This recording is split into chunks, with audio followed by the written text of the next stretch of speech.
بسم اللہ الرحمن الرحیم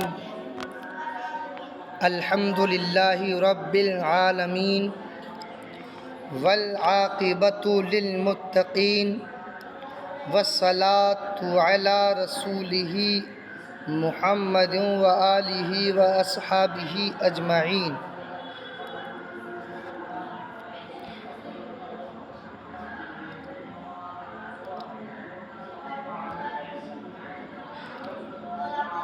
یہ رسالہ جس کو میزان الصرف کہتے ہیں، یہ رسالہ فن صرف سے متعلق ہے جس کو ہم اور آپ شروع کر رہے ہیں۔ بسم اللہ اور حمد باری تعالیٰ سے ہم نے اس رسالے کا آغاز کیا۔ اس رسالے کے متعلق کچھ ضروری باتیں بتاؤں گا، اس کے بعد سبق شروع کروں گا انشاءاللہ۔ اس رسالے کا پڑھنے کا لکھنے کا مقصد بھی بیان کروں گا انشاءاللہ، اور یہ رسالہ علم صرف میں لکھا کس نے ہے اس کے مصنف کو بھی بیان کروں گا، جو اس میں اختلاف ہے وہ بھی بیان کروں گا آج کی ویڈیو میں، تاکہ اس علم سے فائدہ حاصل کرنے والا مبتدی طالب علم پورا فائدہ حاصل کر لے۔ اس لیے کہ ہر وہ فن جس کے اگر کوئی انسان پڑھنے سے پہلے غرض و غایت اور موضوع کو نہ سمجھے تو وہ فائدہ تامہ حاصل نہیں کر پاتا ہے۔ تو پہلے ہم سمجھتے ہیں کہ یہ رسالہ کون سے فن میں ہے۔ یہ رسالہ جس کو میزان منشعب کہتے ہیں، میزان الصرف کہتے ہیں، اس کا ایک جز ہے منشعب، اس لیے اس میں لکھا ہے میزان و منشعب، حالانکہ میزان الصرف رسالہ ہے، ٹھیک ہے۔ تو یہ رسالہ فن صرف سے متعلق ہے، جیسا کہ اس کے نام ہی سے ظاہر ہے، میزان الصرف اس کے نام سے ظاہر ہے، ٹھیک ہے۔ میزان الصرف کا معنی ہے صرف کا ترازو، اور صرف کو تصریف بھی کہا جاتا ہے، صرف کو تصریف بھی کہا جاتا ہے، اور اس کا لغوی معنی ہے پھیرنا، ہٹانا، بدلنا وغیرہ۔ اسی لیے آپ آگے پڑھیں گے صرف کبیر، صرف کبیر یا اس کی گردان، اس کی گردان، اس کی گردان، ٹھیک ہے، یعنی صرف۔ تو چونکہ اس میں صیغوں کو پھیرا جاتا ہے، فعلا، فعلا، فعلو، فعلت، فعلتا، اس طریقے سے جو ہے وہ پھیرتے چلے جاتے ہیں، بدلتے، تھوڑا ہٹاتے بچاتے چلے جاتے ہیں، اسی لیے اس کا نام رکھا صرف، ٹھیک ہے۔ تو صرف کا لغوی معنی ہے پھیرنا، ہٹانا، بدلنا۔ اچھا، صرف کی تعریف، علم صرف کی تعریف کیا ہے؟ کہہ رہے ہیں علم صرف وہ اصول و قوانین ہے، یہ میں اپنی طرف سے بتا رہا ہوں، ٹھیک ہے۔ ابھی اس میں کچھ بھی نہیں ہے ایسا لکھا ہوا، ابھی ہم نے جو خطبہ پڑھا تھا اس کا ترجمہ بھی نہیں لگایا ہے ہم نے، ٹھیک ہے، سمجھے۔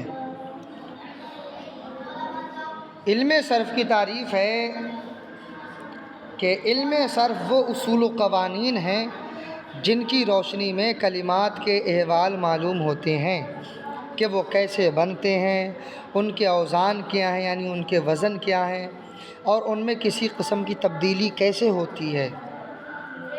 یہ علم صرف کی تعریف ہے۔ کیا؟ علم صرف وہ اصول و قوانین ہیں جن کی روشنی، یہ کاپی پر اتار لیجیے گا یہ تعریف، ٹھیک ہے۔ علم صرف وہ اصول و قوانین ہیں جن کی روشنی میں کلمات کی حالتیں معلوم ہوتی ہیں کہ وہ کیسے بنتی ہیں، ان کی حالتیں ایسی کیسے ہوتی ہیں، کلمات کے احوال معلوم ہوتے ہیں کہ وہ کیسے بنتے ہیں، ان کے اوزان کیا ہیں، اور ان میں کسی قسم کی کس طریقے سے تبدیلی کیسے ہوئی ہے، کیسے ہوتی ہے، ٹھیک ہے۔ اب موضوع کو سمجھیں، اس علم کا موضوع کیا ہے؟ کریں علم میں موضوع جس چیز کے احوال سے بحث، اس لیے بھی لکھیں، علم صرف کا موضوع بھی لکھیں، علم میں جس چیز کے احوال سے بحث اور گفتگو ہوتی ہے وہی چیز اس علم کا موضوع ہوتی ہے۔ تو صرف کا موضوع کلمہ ہے کیونکہ اس میں کلمے کے اعتبار سے بحث ہوتی ہے، ٹھیک ہے۔ صرف کا موضوع کلمہ ہے با اعتبار حیت اور وزن کے۔ اچھا، غرض و غایت کو بھی سن لیں۔ غرض و غایت، مقصد کیا ہے اس علم کا حاصل کرنے کا، ٹھیک ہے۔ جب تک غرض و غایت نہیں سمجھو گے، جب تک اس علم کو مکمل طریقے سے حاصل نہیں کر پاؤ گے اور نہ دلچسپی بڑھے گی اس علم کو پڑھنے میں۔ تو اس لیے اس کا مقصد سمجھیں کہ اس کا حصول کیوں ضروری ہے۔ یہ بھی تحریر کر لیں، نوٹ کر لیں کاپی پر کہ غرض و غایت کیا ہے اس علم کی۔ تو غرض و غایت علم صرف کی ہے۔ علم صرف حاصل کرنے کی غرض و غایت یہ ہے، علم صرف کی حاصل کرنے کی غرض و غایت یہ ہے کہ ہم صحیح طور سے کلمات بول سکیں اور لکھنے میں اصولی غلطی نہ ہو، ٹھیک۔ یہ تو تعریف علم صرف کی، علم صرف کا موضوع، علم صرف کی غرض و غایت ہو گئی۔ اب مختصر سا تذکرہ میں اس بات پر کر دوں کہ اس علم کے ایجاد کرنے والے کون ہیں، اس علم کو سب سے پہلے لکھا کس نے، کیوں ضرورت پیش آئی، کیوں جو ہے کون ہستی ہے جس نے اس علم کی ایجاد فرمائی تاکہ لوگ عربی زبان میں بولنے میں غلطی سے دور رہیں، بول چال میں اور لکھنے میں اصولی غلطی سے محفوظ رہیں۔ کس نے اس چیز کی طرف توجہ کی اور اس علم کو ایجاد فرمایا، اس کے واضح کون ہیں؟ تو دیکھیے اس کے واضح میں، اس علم کے واضح میں معاذ بن مسلم حرہ کوفی ہیں ایک روایت کے تحت، اور ایک قول یہ ہے کہ اس کے واضح امیر المؤمنین حضرت علی کرم اللہ تعالی وجہ الکریم ہیں، اور زیادہ صحیح یہی قول ہے کہ اس کے ایجاد کرنے والے حضرت علی امیر المؤمنین حضرت علی شیر خدا کرم اللہ تعالی وجہ الکریم ہیں، ٹھیک ہے۔ تو یہاں تک ہم نے اس علم کے واضح، اس علم کی تعریف، فن صرف کا موضوع، اس کی غرض و غایت کو سن لیا، ٹھیک ہے۔ اب اس کے جو مصنف ہیں ان کے بارے میں، یہ تو ہم نے علم صرف کے بارے میں تحقیق جانی کچھ، اب ہم کتاب کو شروع کر رہے ہیں۔ کتاب کو شروع کرتے کرتے ہم بتا دیں کہ اس کتاب کے لکھنے والے کون ہیں، اس کتاب کو لکھا کس نے ہے، اس کتاب کے مصنف کون ہیں، ٹھیک ہے۔ دیکھیں، تو اس کتاب کے مصنف ہونے میں لوگوں کا اختلاف ہے، اس کتاب کے مصنف ہونے میں لوگ اختلاف ہے۔ بعض نے کہا ہے کہ یہ کتاب مولانا محمد ابن مصطفیٰ کی ہے، بعض نے کہا ملا حمزہ بدایونی کی لکھی ہوئی ہے، بعض نے کہا مولانا الہی بخش فیض آبادی کی لکھی ہوئی ہے، بعض نے کہا مولانا عبدالعلی یاسی مدارسی کی لکھی ہوئی ہے، بعض نے کہا مولانا حمید الدین کاکوروی کی ہے، بعض نے جو ہے وہ کبھی کسی کا اس طریقے سے اس میں اختلاف رہا ہے، ٹھیک ہے۔ لیکن زیادہ اپنی لوگوں نے اپنی اس میں تحقیق بھی پیش کی ہے کہ اس روح سے ایسا لگتا ہے کہ یہ فلاں عالم کی ہے، فلاں عالم کی ہے، لیکن زیادہ تحقیق اور یہ ہے، لوگوں کا زیادہ ماننا یہ ہے کہ یہ میزان الصرف کے مصنف جو ہیں وہ علامہ محمد ابن مصطفیٰ بن ابن الحاج حسن علیہ رحمۃ الرضوان ہیں،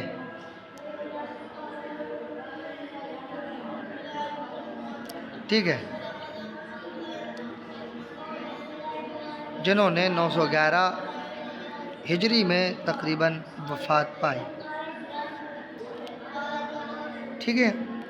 اچھا، اب شروع کرتے ہیں اس کتاب کو مختصر انداز میں۔ آپ نے مصنفوں کے بارے میں جان لیا مختصر سا، اور اس علم کی تعریف، موضوع، غرض و غایت اور اس کے ایجاد کرنے والے، اس کے بارے میں تحقیق جانی۔ اب ایک اعتراض، مصنف نے شروع کیا بسم اللہ الرحمن الرحیم، پھر اس کے بعد الحمدللہ رب العالمین والعاقبۃ للمتقین والصلاۃ علی رسولہ محمد وآلہ وصحبہ اجمعین۔ ٹھیک ہے، تو مصنف نے اپنی کتاب کو بسم اللہ سے شروع کیا، پھر اللہ تعالیٰ کی حمد و ثنا بیان کی۔ اس طرز کو، اس طریقے کو کیوں اپنایا کہ پہلے بسم اللہ پھر اس کے بعد حمد باری تعالیٰ؟ کیوں؟ تو اس میں بہت ساری خوبیاں ہیں، اس طرز تحریر میں بہت ساری خوبیاں ہیں، بہت ساری وجہیں ہیں۔ مثلا قرآن پاک کی موافقت، کہ اس میں پہلے بسم اللہ ہے پھر الحمدللہ ہے، تو اس میں پہلی تو بات یہ ہے کہ قرآن پاک سے موافقت ہو رہی ہے کہ قرآن پاک کو بھی بسم اللہ سے پہلے شروع کیا گیا ہے اور اس کے بعد پھر الحمدللہ رب العالمین کہا گیا ہے، پھر اس کے بعد اللہ کی حمد و ثنا بیان ہوئی ہے۔ تو پہلی بات تو مصنف علیہ الرحمٰن نے قرآن مقدس پر عمل کرتے ہوئے اپنی کتاب کو بھی میزان و صرف کو پہلے بسم اللہ سے پھر حمد باری تعالیٰ سے شروع فرمایا۔ دوسری وجہ، رسول خدا صلی اللہ تعالیٰ علیہ وسلم کی اتباع کرتے ہوئے، کیونکہ نبی کریم صلی اللہ تعالیٰ علیہ وسلم نے ارشاد فرمایا کلو امر ذی بال لا یبدأ فیہ بسم اللہ الرحمن الرحیم فہو ابتر۔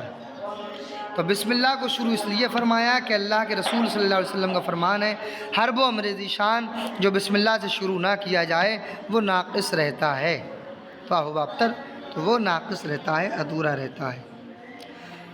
اور اس کے بعد حمد باری تعالیٰ سے اس روح سے شروع فرمایا کہ اللہ کے رسول صلی اللہ علیہ وسلم کی ایک اور دوسری حدیث ہے جس میں اللہ کے رسول صلی اللہ تعالیٰ علیہ وسلم نے فرمایا کہ ہر وہ امر ذی شان جو اللہ کی حمد سے شروع نہ کیا جائے تو وہ ناقص و ادھورا رہتا ہے۔ تو اب دونوں حدیثیں آ گئیں، دونوں حدیثوں میں یہ ہے کہ وہ کام جو بسم اللہ سے نہ شروع کیا جائے، اور دوسری حدیث وہ کام جو الحمد سے شروع نہ کیا جائے تو وہ ناقص و ادھورا رہتا ہے۔ تو اب اعتراض یہ ہوتا ہے جب دو حدیثیں ہیں تو یہ ہونا چاہیے تھا، ہو سکتا پہلے یہ بھی تو ہو سکتا تھا کہ پہلے الحمد سے شروع ہوتا اس کے بعد پھر بسم اللہ پڑھتے، تو اس میں مطابقت کس طریقے سے کی ہے؟ تو پہلی بات وہی قرآن کی دیکھیں، قرآن میں بھی اسی طریقے سے طرز کو اپنایا گیا ہے، اور پہلے جو ہے وہ بسم اللہ سے شروع کیا گیا ہے اور پھر الحمد سے۔ ٹھیک ہے، تو اس طرح سے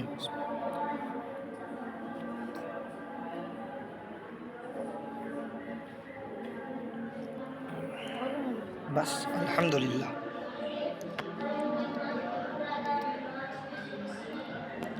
تو دوسری جو روایت ہے نا، پہلے یہ تو بسم اللہ کے بارے میں پڑھ لی کہ وہ کام جو بسم اللہ شروع نہ کیا جائے وہ ادھورا رہتا ہے۔ دوسری روایت ہے کلو امر ذی بال لا یبدأ فیہ بحمد اللہ فہو اقطع، یعنی جو اہم کام، ہر وہ امر ذی شان جو اللہ تبارک و تعالیٰ کی حمد و ثنا کے بغیر شروع کیا جائے وہ ناقص رہتا ہے۔ ٹھیک ہے، تو قرآن کی اتباع کرتے ہوئے پہلے بسم اللہ سے شروع کیا، پھر حمد سے، اور سلف صالحین کی پیروی کرتے ہوئے کہ انہوں نے اپنی کتابیں، سلف صالحین نے اور اکابرین علماء نے اپنی کتاب کو بسم اللہ سے پھر الحمد سے شروع فرمایا ہے، اس وجہ سے انہوں نے جو ہے اپنی کتاب کو بھی بسم اللہ سے شروع کیا اور الحمد سے۔ ٹھیک،